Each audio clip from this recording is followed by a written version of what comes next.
So if you were to type top 10 list into Google or YouTube, you would get an enormous, immense response, all sorts of lists. We love to decide, and the top 10 is often the best, but sometimes it's the bottom 10 as well. We do those. Sometimes it's a list of 3 or 5, but 10 seems to be the most common. Maybe 100, like the 100 greatest movies of all time or the 100 best songs kind of thing. In that case, you'd want more to choose from. We also have an odd one, which is a top 4 that you sometimes hear because it's the Mount Rushmore of whatevers, right? What's your Mount Rushmore of quarterbacks? What's your Mount Rushmore of this or that, or of presidents? I guess you could make it your, because they already gave you 4, but maybe those aren't your favorite 4. In the Bible, however, other numbers than 10 get the spotlight, especially 7, 12, and 40. In our text today, we're going to see a bunch of 7 and 40, not so much 12.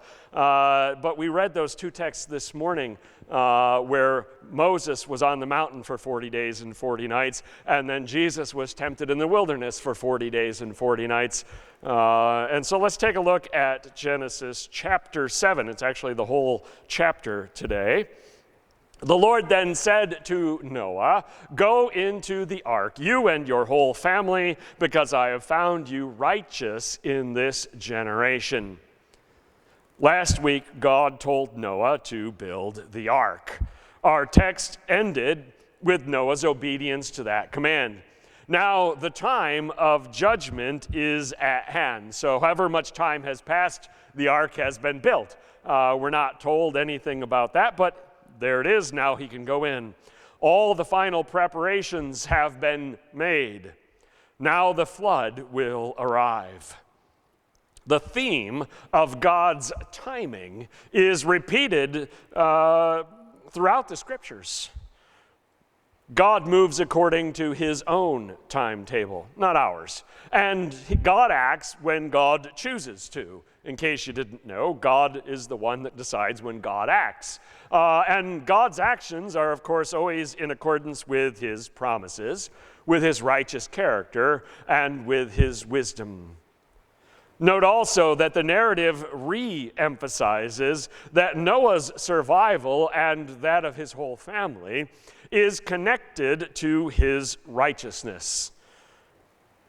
Stepping back from that, we know that Noah was saved by faith, just as you or I are, and that, of course, depends 100% on the righteousness of Jesus Christ, not our own.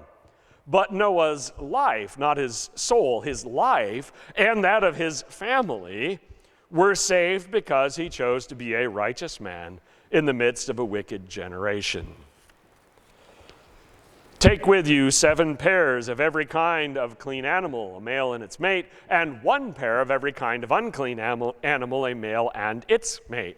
And also 7 pairs of every kind of bird, male and female, to keep their various kinds alive throughout the earth. The idea of clean and unclean animals is introduced to Genesis here. But it won't be developed further until God reveals the details of the covenant with Israel at Sinai. Up until that point, the patriarchs will take a center stage starting in chapter 12. We'll have Abraham, Isaac, and Jacob, and they will not be given a detailed set of covenant stipulations. God doesn't tell Abraham, Isaac, or Jacob about a temple, a priesthood, a bunch of rituals and festivals and all of that. God waits to give that through Moses. Abraham, Isaac, and Jacob will build altars, and they will offer sacrifices. But this mention here of extra clean animals, now the narrative doesn't define what makes them clean or unclean, right? It just says, take some, is focused on that need after the flood that Noah will have to offer sacrifices. So it doesn't go any further than just telling him to do that. Now, this moment may be a seed of what is to come, just as the institution of circumcision in Abraham's generation will be a step in that direction. But the false idea that the law of Moses represents some sort of eternal standard for all times and all places would have shocked someone like Noah, to whom God had given no such instruction, and to whom God did not require that he live by a standard that he had not yet given. So it certainly is not an eternal standard, because Noah is not told any such thing. The extra sacrificial animals will be needed after the flood. We'll get to that. The text doesn't indicate why 6 extra pairs of birds were brought along with the 1 pair of land animals, but that's what Noah was told. 7 days from now, I will send rain on the earth for 40 days and 40 nights, and I will wipe from the face of the earth every living creature I have made. Here we see these numbers, 7 and 40, which have symbolic importance, used in God's instructions to Noah. 7 is well known in the Old Testament text when we're talking about things connected to perfection. And 40 when describing that which is full or complete. Creation took 6 days, but the 7th, of course, the day of rest, was added to it because everything that God had made and done there was good.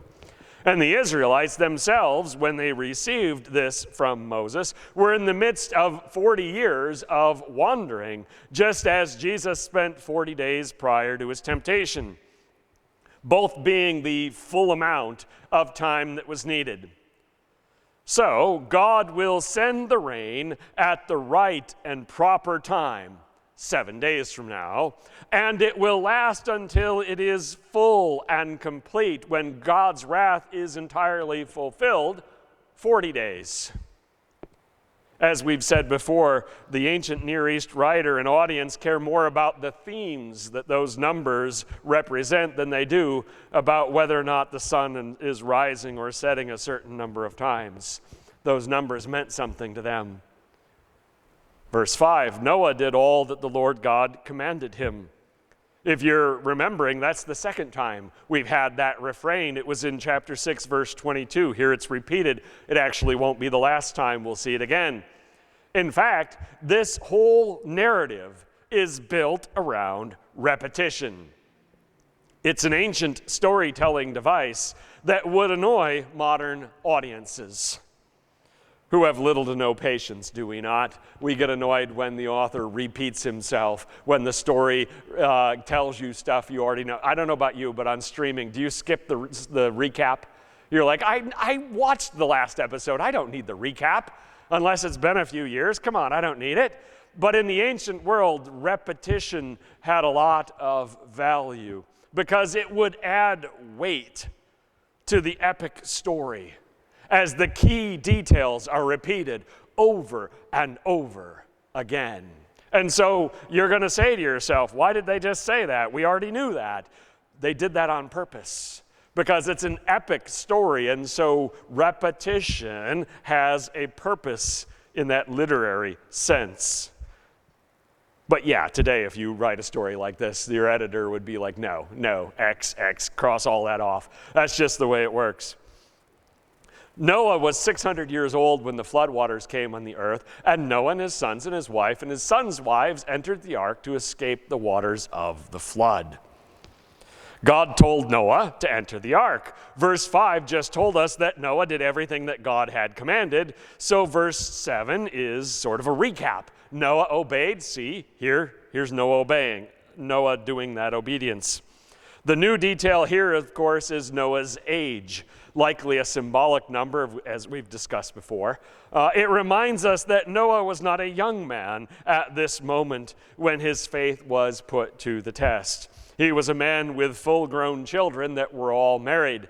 No mention of grandchildren is made in the narrative. Verse 8, pairs of clean and unclean animals, of birds, and all the creatures that move along the ground, male and female, came to Noah and entered the ark as God had commanded Noah. So verses 8 and 9 are also a recap of obedience. Not only did Noah obey God, so too did the necessary animals and in the proper numbers. This is the scene that is typically the one that sparks an artist's imagination, drawing that long line of animals all queued up, all getting ready to get on the ark 2 by 2. I picked one of them, but of course you could find all sorts of art, especially children's art, depicting this particular moment. After 7 days, the floodwaters came on the earth. We see the repetition continuing. In verse 4, God told Noah, the flood is going to begin in 7 days, and here it is. In 7 days it begins. Of course, God is trustworthy. We wouldn't expect anything else. In the 600th year of Noah's life, on the 17th day of the 2nd month, on that day, all the springs of the great deep burst forth, and the floodgates of the heavens were opened. There's 2 potentially noteworthy details given here in this initial description of the flood. Of course, we're going to see it again because it will be repeated. The first is the date. The date of when this begins is actually given as an exact day, which is kind of odd because the calendar to which Moses is referring didn't yet exist in Noah's day. We have no idea what, if any, calendar Noah would have used to mark off the days. Chapter 8 is going to continue and give us exact dates of things happening. But one thing the narrative doesn't do is actually make a big deal about which day that things happened on. Oh, it doesn't. It's not going to say the 17th day. Oh, and so we don't know what to make of that. It gives us exact dates, but doesn't say anything about them. The second thing that is noteworthy is this discussion of the great deep and the floodgates of heaven. I don't know if you've ever wondered what that's all about. Those are certainly not scientific terms. They rather refer to the ancient cosmology of Noah's day. Cosmology is just a fancy word for what they believed about the heavens and the earth. In that day, it was generally understood that the earth was flat. We're not talking about the Greeks. They knew the earth was round. This is well before that. The average person believed the earth was flat and that it floated on a subterranean water, like an island. And so there was water below and water above. They called that the firmament. It's not the sky as you or I think of it. They believed that the firmament held back waters that could be released through gates. Ancient peoples did not yet understand the water cycle, evaporation and rain and all of that stuff. Of course they didn't. They didn't know what tectonic plates were, obviously. They didn't know that the earth was spherical. But notice that God didn't feel the need to write this account in ways that make sense to us. Rather, God wrote this in ways that made sense to them. God worked with their own frame of reference. God used imagery that spoke to them because they were the primary audience.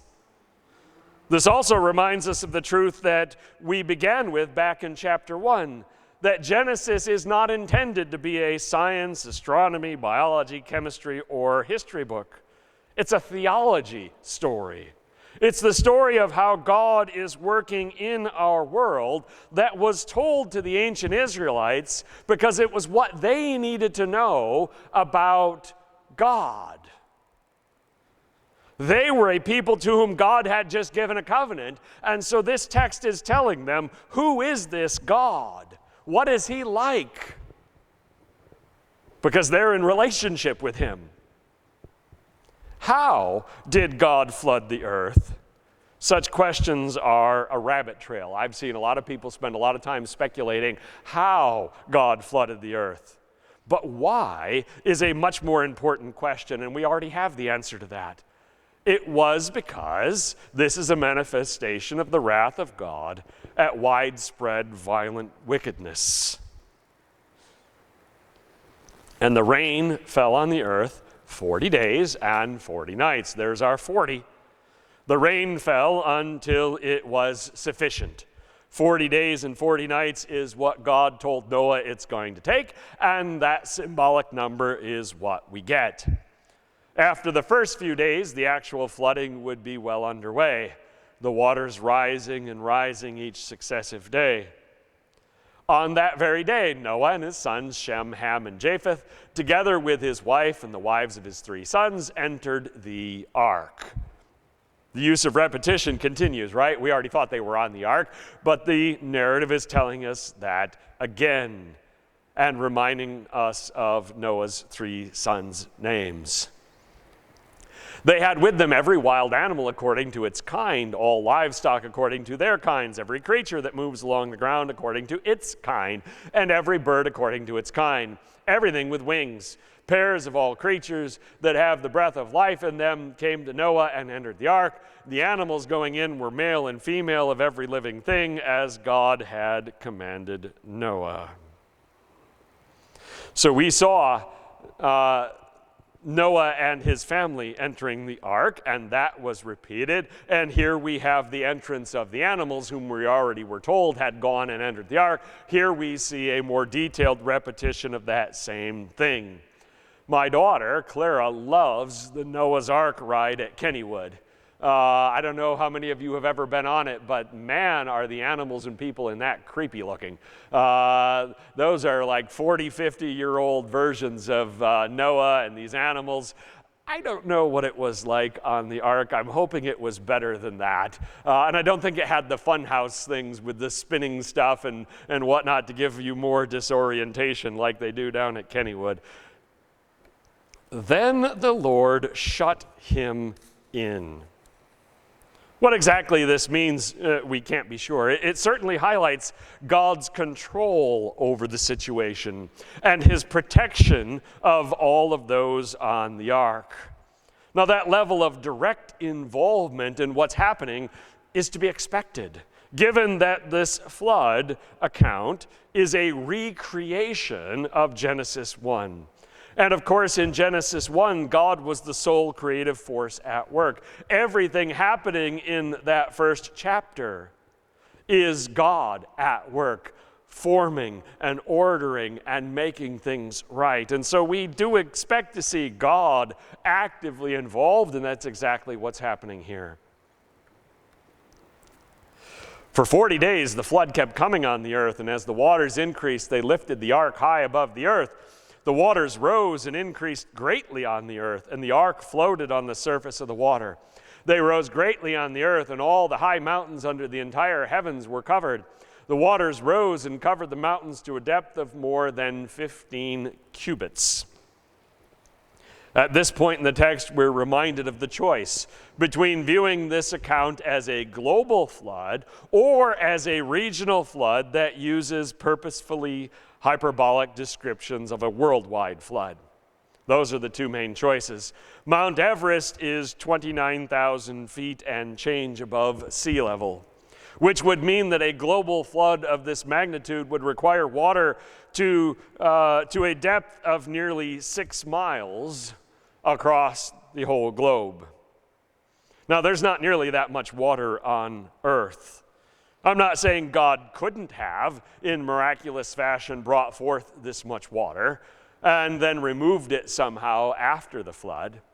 Our primary question isn't what God can do, because that's an awful big question, but what the author of the text and the original audience thought these verses said about what God did do.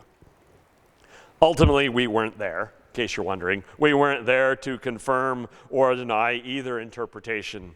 Whether this flood was global in reality or global in rhetoric, we can all agree that there was a whole lot of water involved. Every living thing that moved on land perished: birds, livestock, wild animals, all the creatures that swarm over the earth, and all mankind. Everything on dry land that had the breath of life in its nostrils died. Every living thing on the face of the earth was wiped out. People and animals and the creatures that move along the ground and the birds were wiped from the earth. Only Noah was left, and those with him in the ark. At this point in the narrative, the wrath of God is spent. It's been accomplished. What God had decreed, the wickedness of humanity, has been judged on an epic scale. The numbers are unknown to us. How many people lost their lives in this flood, we can't possibly even guess at, in part because we have no idea how many people were alive on the earth at this time. But whatever that number is, it serves as a warning. Rebellion against God, particularly violence, will provoke God's wrath. We should, of course, take this lesson seriously. We should consider the impact of our tendency to embrace violence and war as a species and as a nation. We should be aware of how much grace and mercy God has given to us, because instead of being destroyed like Noah's generation, we were called out of the darkness and saved by the blood of Christ. God is the giver of life, the Father of all. God is also the judge of the living and the dead, the holy and righteous one in whose presence there can be no sin. We err when we only emphasize God's love or when we only emphasize God's wrath. The flood demonstrates both of them for us. The wickedness of those days tilted the response more towards wrath, but Noah and his family were spared. Love was still there. Mercy still had a role to play. The waters flooded the earth for 150 days. Here at the end of chapter 7, the narrative pauses to let the implications of the flood waters sink in. Before God formed the earth, his Spirit hovered over the waters. Now things have been reset, and God will begin anew. The process will begin to play out in chapter 8, and we'll take a look at that next week as Noah and his family wait for the waters to recede. Three things to take from this text. Number one, the use of 7 and 40 in the narrative speaks to the emphasis in this of God's will being carried out fully and completely. God's control and his purpose is highlighted that way. Secondly, the repetition in the narrative speaks to the epic nature of what is being described. Not much else is like this, it's telling you, when you hear it described again and again like that. And then lastly, the wrath outpoured in the flood is what paved the way for God's recreative work to follow. There are other such examples, of course. The book of Revelation speaks to a very similar ending and recreation.